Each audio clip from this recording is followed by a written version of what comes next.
Hello, this is Craig Lane with Health Alchemy YouTube channel, talking about a series of programs for our clients and free programs for those online. This is video number 2 of the 4 pillars of higher health. The first one was blood sugar, and this one's digestion and breakdown during digestion. So why would I want to watch this video? Well, we're going to tell you some simple methods to improve your body's ability to break down food, because if you don't break down your food, then there are microbes in your gut that will be happy to do it for you, and then if you're full of pathogens down there, as a lot of people are, then everything has to eat and everything has to poop, including all the trillions of cells in your body. Well, if you got a bunch of pathogens living in there and you're not breaking down your food, they'll break it down for you and poop out poison.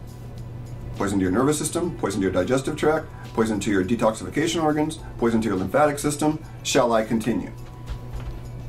So we want to be able to break our food down. There are a couple of simple ways to monitor this in daily self-care. I look at my tongue in the mirror every day.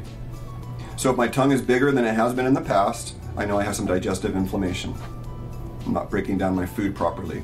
A tongue that turns from a nice pink to a purplish color, all kinds of variations of purple tongues I see. That means stagnation, which means there's some inflammation somewhere or congestion somewhere. Another thing you might notice is you might feel heavy. That's what they call dampness in Chinese medicine. So the attributes you're not breaking food down, low energy is another. Constipation might be another. So some simple ones. Breaking our food down, then, as you can see, becomes primary, because if you're not breaking it down, then it actually aggravates leaky gut.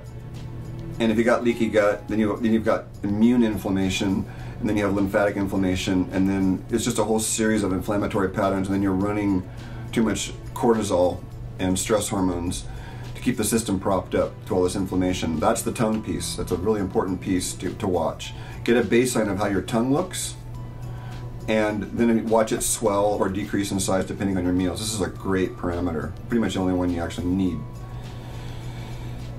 Then, breaking it down means you now have proteins broken down to constituent amino acids.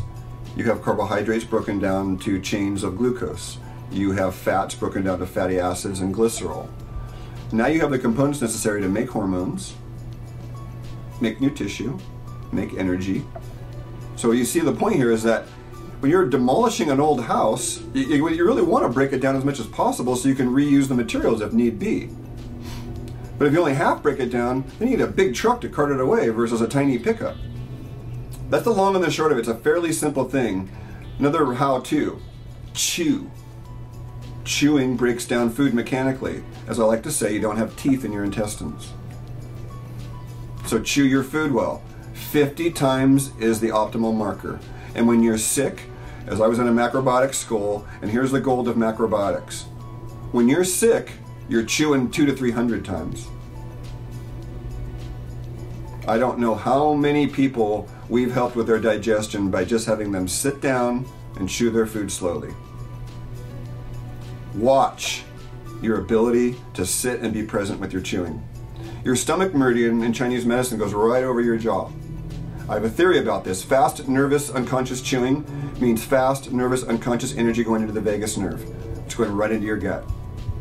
So at least some of our anxiety, in part, could be caused by the signal we're sending to our own body by how fast we're chewing. So, easy one, right? Some people need enzymes with meals. Some people need bitters before meals. Some people need radishes. So these are the things that help break down our food. We might need more stomach acid or pepsin. This is the job of a clinician. Don't guess. Come see someone. You can come see me, Craig Lane at Health Alchemy, in another of this series of helpful videos about the pillars of foundational health.